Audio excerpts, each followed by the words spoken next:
सहसंयोजी बंध बताने के पहले इसकी डेफिनेशन देखिए। सहसंयोजी बंध कैसे बनेगा? ये कोवेलेंट बॉन्ड। तो अभी अपन ने देखा था समान इलेक्ट्रॉनों की साझेदारी से जो बंध बनता है,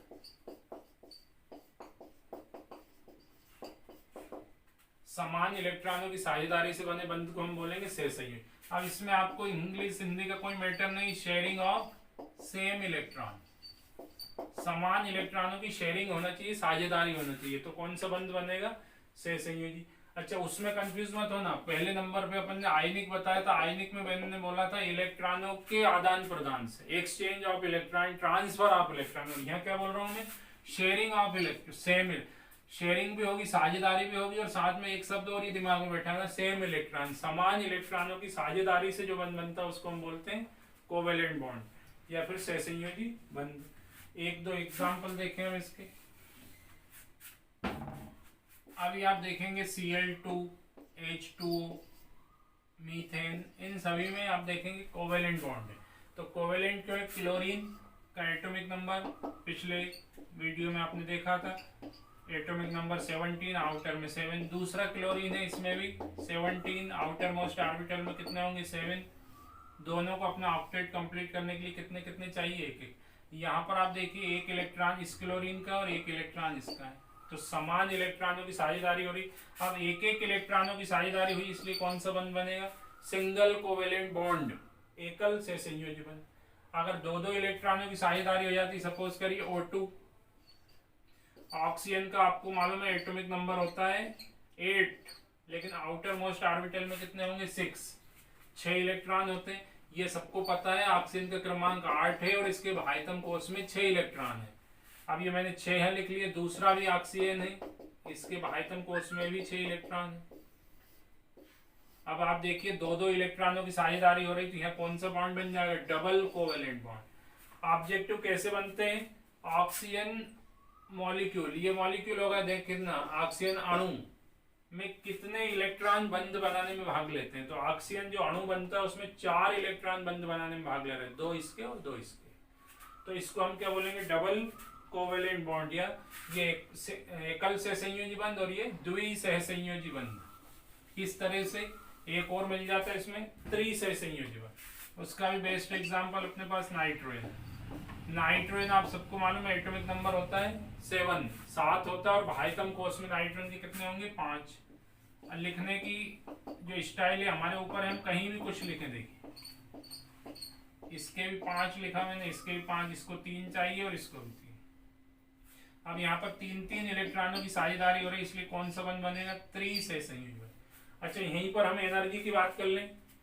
एनर्जी सबसे ज्यादा किसकी होगी? तो आप समझ रहे हैं ट्रिपल बॉन्ड की एनर्जी सबसे ज्यादा होगी, डबल की थोड़ी कम और सिंगल की और कम। ये हो गई ऊर्जा। एक ऑब्जेक्टिव यहीं से मिलेगा। बॉन्ड लेंथ, बंध लंबाई किसकी अधिक होगी? एकल बंध की होगी। तो वैसी समझ में आ रही है, यहाँ एकल बंध है तो बहुत लंबा, फोर्स ऑफ अट्रैक्शन कम है, लेंथ ज्यादा हो रही, इसलिए इसकी एनर्जी कम। इसमें लेंथ आप देखेंगे थोड़ी सी कम हो गई, क्योंकि यहाँ पर अट्रैक्शन बढ़ रहा है ना, डबल बॉन्ड है, 2 लोग खींच रहे हैं ऐसे समझ लो, और यहाँ पर 3 है तो फोर्स ऑफ अट्रैक्शन और इंक्रीज हुआ, आकर्षण बल यहाँ पर बढ़ रहा है, इसलिए इसकी बंध दूरी क्या हो जाएगी? और कम हो जाएगी। तो बंध दूरी वाला क्वेश्चन भी हम इसको देखकर निकाल सकते हैं। अब इसकी शर्त क्या है? आयनिक बंध की मैंने शर्त बताई थी आपको, एक होना चाहिए धातु और दूसरा अधातु। लेकिन सहसंयोजी में आप देखिए अधातु अधातु, non metal plus non metal, ये साथ साथ हम कंपैरिजन स्टडी करेंगे। उसमें मैंने लिखा था मेटल और नॉन मेटल, यहाँ लिख रहा हूं मैं non metal plus non metal. अभी मैंने लिखा था वाटर, हाइड्रोजन भी आपको मालूम है नॉन मेटल गैस है, ऑक्सीजन भी गैस है, नॉन मेटल है। तो इसमें कौन सा बॉन्ड बनेगा? देखकर ही बता सकते हैं, कोवेलेंट। तो इसकी शर्त याद रखिए, अधातु और अधातु के बीच में जो बंध बनेगा वो बंध है सहसंयोजी। अब इसके कैरेक्टर हमें देखने के लिए, लक्षण देखने के लिए, पहला एग्जाम्पल कोई सा भी अपने हाथ में रखे, वाटर ही ले लो, अमोनिया ले लो, मीथेन ले लो। तो ये सॉलिड स्टेट में भी होता है, ठोस, द्रव और गैस, तीनों अवस्थाओं में मिल जाएंगे हमें। पहला उसमें हमने देखा था वो सिर्फ क्रिस्टलाइन सॉलिड ठोस अवस्था में ही मिलेगा। दूसरा उसको मैंने देखा था ध्रुवीय विलायक में घुल जाएगा, जल में घुलनशील था वो। यहाँ पर आप देखेंगे जितने भी कोवेलेंट कंपाउंड है, कुछ एक्सेप्शन अगर हम छोड़ दें, कुछ अपवाद छोड़ दें, तो 99% कोवेलेंट कंपाउंड जो है वो ध्रुवीय विलायकों में अघुलनशील होते हैं। ये जल में नहीं घुलते हैं, याद रखना, अध्रुवीय विलायकों में घुल जाएंगे। अच्छा, इनके मेल्टिंग पॉइंट, बॉइलिंग पॉइंट, गलनांक, क्वथनांक उसमें उच्च बोला था हमने, इसमें निम्न बोलेंगे। लेकिन एक्सेप्शन जैसे डायमंड है, हीरा, उसका जो मेल्टिंग पॉइंट होगा बहुत होगा।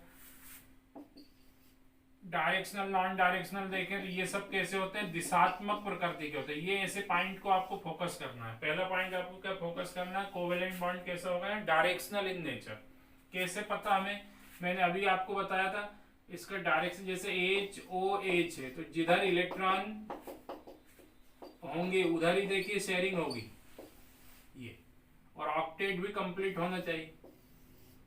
तो इनकी दिशा आपको निश्चित दिखाई दे रही। तो जो कोवेलेंट कंपाउंड ये सब कैसे होते हैं, दिशात्मक। लेकिन इसके पहले अपन ने देखा था आयनिक कंपाउंड, ये कैसा होता है, नॉन डायरेक्शनल, Cl कहीं से भी जोड़ सकता है। तो ये 3-4 इसके कैरेक्टर याद रखना। एक बार फिर से हम आयनिक की बात करें तो आयनिक में बताया था इलेक्ट्रॉनों के स्थानांतरण से बने बंध को आयनिक बंध कहेंगे। और कोवेलेंट क्या बोला, सहसंयोजी इलेक्ट्रॉनों के आदान प्रदान से। उसकी कंडीशन क्या थी, मेटल प्लस नॉन मेटल। इसकी कंडीशन है नॉन मेटल नॉन मेटल। वो धातु अधातु के बीच में बनता था और ये अधातु अधातु के बीच में। अब